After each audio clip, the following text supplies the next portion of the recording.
আল্লাহু আকবার, আমরা সম্মানিত হয়েছি।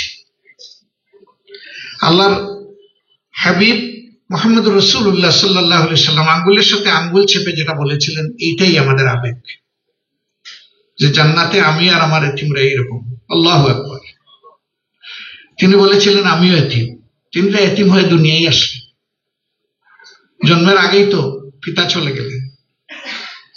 তো এই এতিমকে ভালোবাসা, সম্মান করা, এটা আমাদের ইমানের অংশ, এটা সৌভাগ্যের ব্যাপার, এটা সবার কিসমতে হয় না।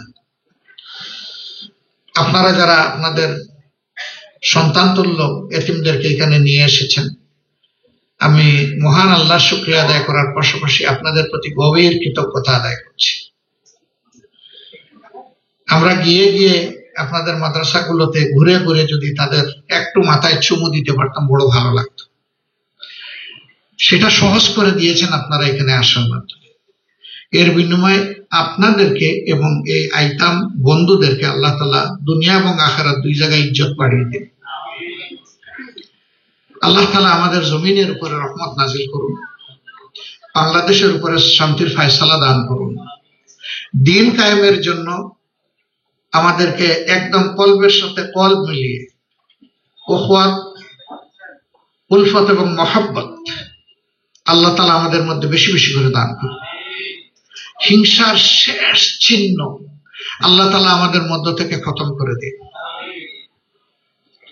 বিনয়ের বিপরীতে অহংকার, এই নাপাকি থেকে আল্লাহ তাআলার কাছে শতভাগ আশ্রয় চাই। আল্লাহ বিনয় দিয়ে আমাদের কলবকে পরিপূর্ণ করে দিন।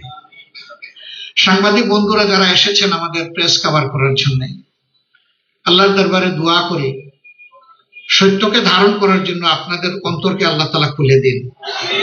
সত্যের উপর অবিচল থাকার তৌফিক দান করুন। সমাজের কল্যাণে আপনাদেরকে দায়িত্বশীল ভূমিকা পালন করার তৌফিক দান করুন।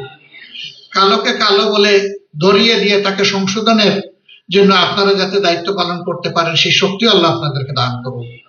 আবার কারো ভালো দিক থাকলে সেই ভালো দিকটা সমাজে তুলে ধরে যাতে জনগণ ভালো কাজে উৎসাহিত হয়, সেই জন্য আল্লাহ তাআলা আপনাদের জবান, আপনাদের এবং আপনাদের হাতকে আল্লাহ তাআলা আরো মজবুত করে দেন। আবারও সবার প্রতি শুকরিয়া আদায় করে, সর্বোপরি মহান আল্লাহ তাআলার দরবারে শুকরিয়া আদায় করে আমার কথা এখানেই শেষ করছি।